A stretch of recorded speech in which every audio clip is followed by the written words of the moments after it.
Tiga personel Polri menjalani wisuda di Turkish National Police Academy atau TNPA yang dipimpin langsung oleh Presiden Erdogan pada 26 Juli 2023 waktu setempat. Dalam kesempatan tersebut, Kedutaan Besar Republik Indonesia Ankara didampingi oleh Atashe Polri turut menghadirinya. Sebanyak 87 peserta didik internasional yang diwisuda, di mana 3 diantaranya anggota Polri. Kepala Biro Penerangan Masyarakat Divisi Humas Polri, Brigjen Pol Ahmad Ramadan menyebutkan 3 anggota Polri tersebut adalah Ibda Regina Setiawan dari Polda Kepri, Bribka Hilman Lasmana dari Polda Jawa Barat, dan Bribtu Tiara Nisa Zulbida dari Polda Jawa Timur.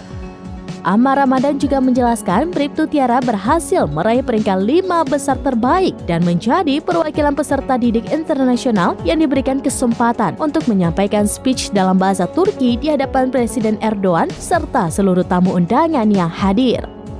Bribtu Tiara bersama 68 peserta didik internasional menjalani wisuda usai mengikuti kegiatan capacity building, the first level police chief training, and the non-thesis master degree selama 2 tahun. Seluruh rangkaian kegiatan pendidikan TNPA telah berhasil dilakukan secara baik dan lancar.